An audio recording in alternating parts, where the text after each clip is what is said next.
Good morning students. आज हम लोग अपनी एक्सरसाइज 1C जो हम लोग पढ़ रहे थे उसके आगे बढ़ना प्रारंभ करेंगे। तो हम लोगों ने एक्सरसाइज 1C में क्वेश्चन नंबर 3 तक देख लिया था कि संख्या रेखा पर √5 को किस प्रकार निरूपित किया जा सकता है। यहाँ तक प्रश्न हो गए थे। संख्या रेखा पर हम लोगों ने निरूपण पढ़ लिया था संख्या रेखा का। इसके बाद जो अब चर्चा होगी तो नेक्स्ट चर्चा है क्वेश्चन नंबर 4 की। क्वेश्चन नंबर 4 में कह रहा है ऐसी 3 संख्याएं लिखिए जिनके दशमलव प्रसार अनवशानी अनावर्ती हों।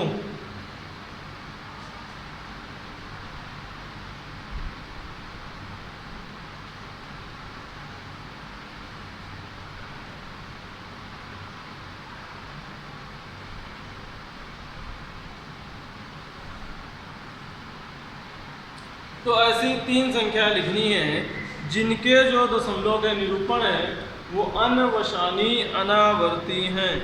दशमलव के निरूपण कैसे हों? अनवशानी अनावर्ती दशमलव हों। तो अनवशानी अनावर्ती हमने बताया था आपको, दशमलव संख्याएं आवर्ती और अनावर्ती दो तरह की होती हैं। आवर्ती दशमलव वो होते हैं जब संख्या कोई बार बार रिपीट होती है तो उसको हम क्या कहते हैं? आवर्ती दशमलव कहते हैं। और अनवशानी अनावर्ती में क्या होता है कि ये मतलब समाप्त तो नहीं होता है दशमलव अंक, लेकिन इसमें आवृत्ति नहीं होती है।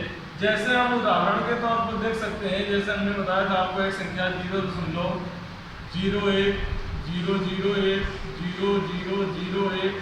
000001 डॉट। इस तरह से क्या है, देखने में तो लग रहा है इसमें 0 और 1 आ रहा है, लेकिन इनका पैटर्न फिक्स नहीं है। क्या है, पहले 1 0 1 आया, फिर 2 0 1 आ गया, फिर 3 0 1 आया, फिर 4 0 1 आया। इसी तरह से आगे जाएंगे तो 5 0 के बाद 1, 6 0 के बाद 1। तो ये जो संख्या है, इस तरह की संख्याएं क्या कहलाती हैं? अनवशानी अनावर्ती कहलाती हैं। क्या कहलाएंगी? अनवशानी अनावर्ती कहलाती हैं। दूसरा उदाहरण लिख सकते हैं, 3 संख्या पूछी गई है तो दूसरा लिख सकते हैं 0.12 1 1 2 1 1 1 2 1 1 1 1 2 डॉट। और तीसरा लिखना चाहें तो तीसरा लिख सकते हैं 0.23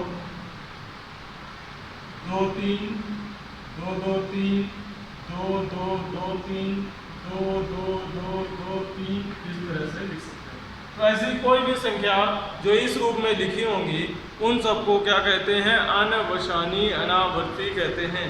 उनको हम अनवशानी अनावर्ती कहते हैं। नेक्स्ट क्वेश्चन नंबर 5 में पहुंचते हैं। तो क्वेश्चन नंबर 5 में परिमेय संख्याओं 5/7 और 9/11 के मध्य 3 अलग अलग अपरिमेय संख्याएं ज्ञात कीजिए। तो परिमेय संख्याएं जो दी गई हैं उनके मध्य अलग अलग 3 अपरिमेय संख्याएं ज्ञात करनी है। तो कौन कौन सी संख्याएं दी गई हैं? 5/7 और 9/11।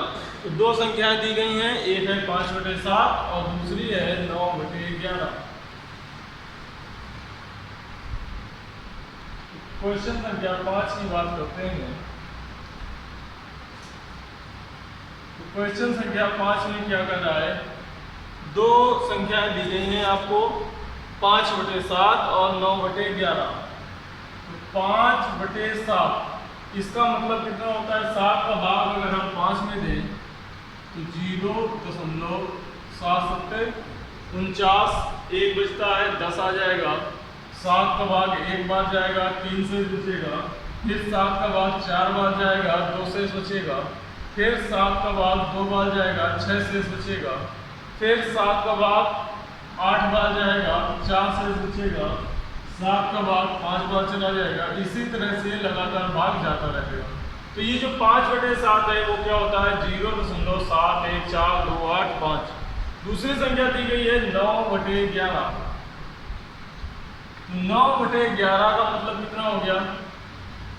0.11 का भाग 9 में देंगे तो 11 8 88 बचेगा 2 20 हो जाएगा। 11 एकम 11 बचेगा 9 फिर 90 हो जाएगा। तो 88 फिर 1 फिर 8 फिर 1 इस तरह से लगातार आता जाएगा। तो अब हमको 2 संख्याएं लिखनी है जो 0.714285 से बड़ी हो और 0.8181 से क्या हो? छोटी हो और दोनों ही कैसी हो, अपरिमेय संख्या हो। तो कितनी संख्या लिखनी है, 3 अलग अलग परिमेय संख्या लिखनी है। तो 5/7 व 9/11 के मध्य 3 अपरिमेय संख्या। तो चूंकि 0.71 से बड़ी लिखनी है तो पहली संख्या लिख सकते हैं 0.72 772 7772। इसी तरह से दूसरी लिख दें 0.73 773 7773। तीसरी लिख दें 0.7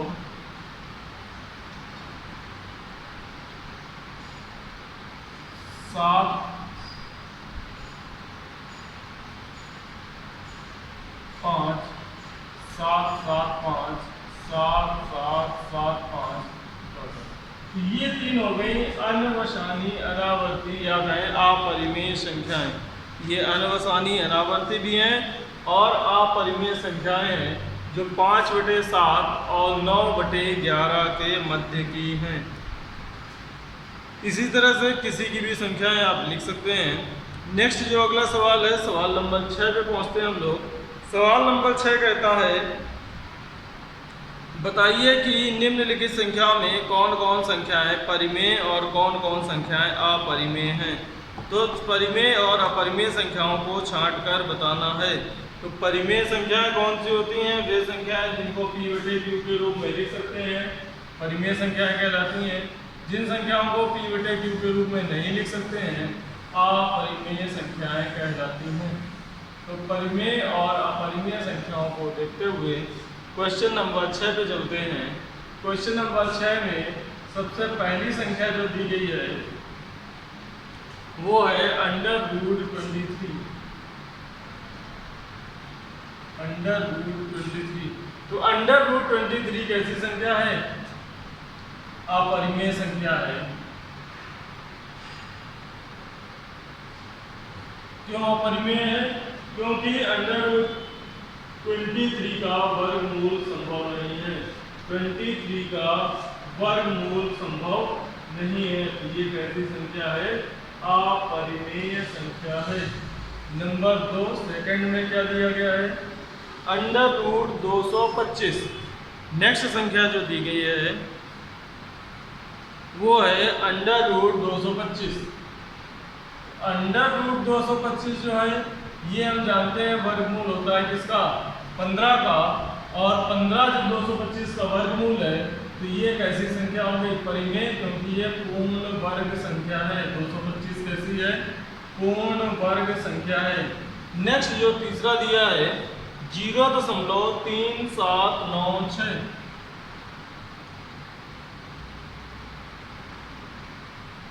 ये चूंकि शांत दशमलव है और जो शांत दशमलव होते हैं वो कैसे होते हैं, परिमेय होते हैं। नेक्स्ट चौथा, तो चौथे नंबर में दे रहा है 0.478478। तो किसका रिपीट हो रहा है, 478, फिर 478, फिर आगे आ जाएगा 478। तो ये कैसा है, आवर्ती दशमलव है। अशांत तो है लेकिन आवर्ती है, इसलिए ये भी क्या होगा, परिमेय। क्योंकि आवर्ती दशमलव कैसे दशमलव होते हैं, परिमेय संख्याओं को निरूपित करते हैं। नेक्स्ट नंबर 5 की बात करें तो 5वें में दिया गया है 1.101,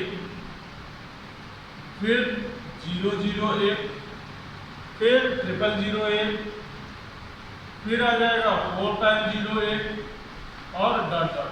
तो ये कैसा है, अनवसानी अनावर्ती है। तो ये कैसा होता है, अपरिमेय होता है। ये संख्या कैसी है, अपरिमेय। तो पहली अपरिमेय है, आखिरी अपरिमेय है, बीच की तीनों कैसी हैं? परिमेय संख्याएं हैं। बीच में तीनों कथन परिमेय हैं। तो ये हो गई आपकी एक्सरसाइज 1C।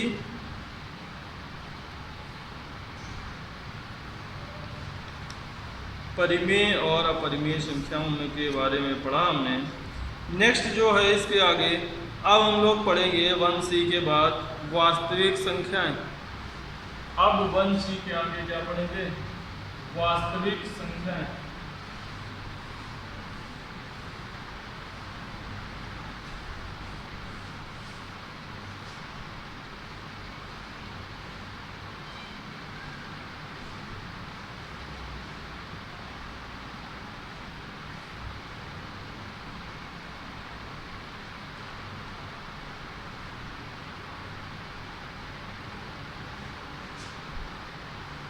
तो वास्तविक संख्याएं किनको कहते हैं?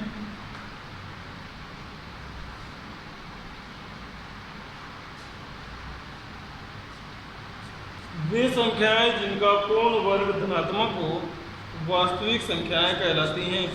तो वे संख्याएं जिनका पूर्ण वर्ग कैसा हो? धनात्मक हो, वास्तविक संख्याएं कहलाती हैं। परिभाषा लिखें सभी लोग वास्तविक संख्याओं की। वे संख्याएं जिनका पूर्ण वर्ग धनात्मक हो वास्तविक संख्याएं कहलाती हैं। वे संख्याएं जिनका पूर्ण वर्ग धनात्मक हो, वे संख्याएं जिनका पूर्ण वर्ग धनात्मक हो वास्तविक संख्याएं कहलाती हैं। सभी परिमेय और अपरिमेय संख्याएं, सभी परिमेय और अपरिमेय संख्याएं, सभी परिमेय और अपरिमेय संख्याएं मिलकर, सभी परिमेय और अपरिमेय संख्याएं मिलकर वास्तविक संख्याओं का समुच्चय बनाती हैं। सभी परिमेय और अपरिमेय संख्याएं मिलकर वास्तविक संख्याओं का समुच्चय बनाती हैं। वास्तविक संख्याओं का समुच्चय बनाती हैं।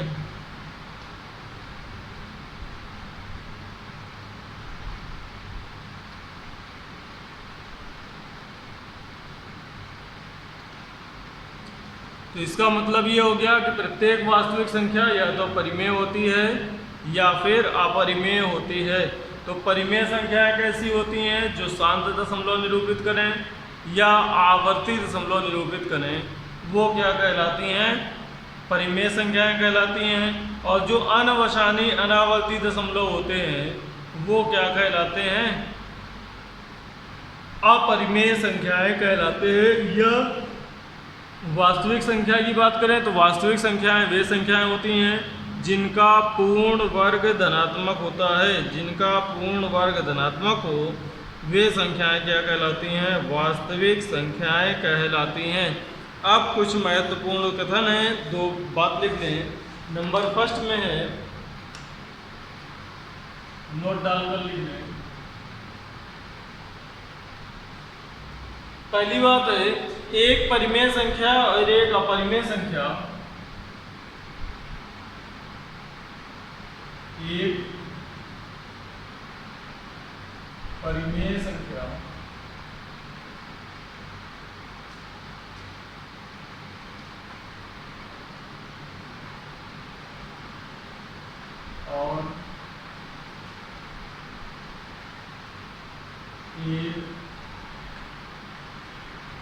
एक अपरिमेय संख्या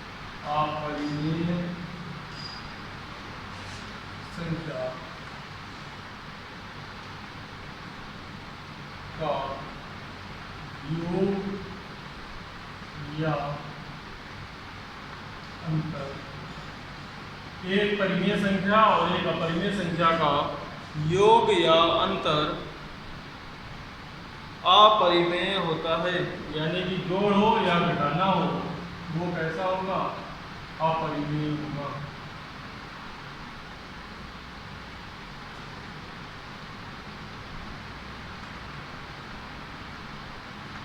और दूसरा कथन ये है कि अपरिमेय संख्या के साथ परिमेय संख्या का गुणनफल या भागफल अपरिमेय होता है। माने कि अपरिमेय में अगर परिमेय संख्या का गुणा करें या भाग दें तो योगफल गुणनफल या भागफल क्या आएगा? अपरिमेय आएगा। एक अपरिमेय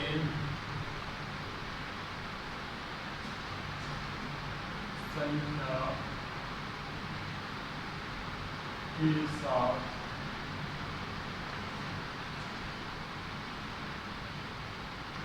परिमेय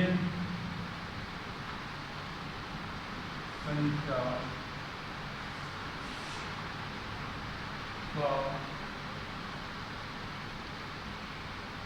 गुणनफल व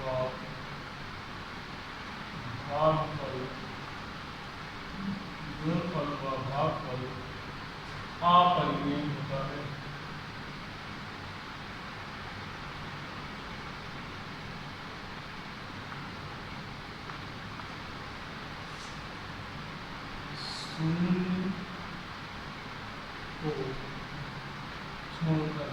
शून्य के अलावा और कोई भी संख्या ले लेंगे तो उसका आप किसी भी अपरिमेय संख्या में गुणा करेंगे वो सदैव क्या आएगा?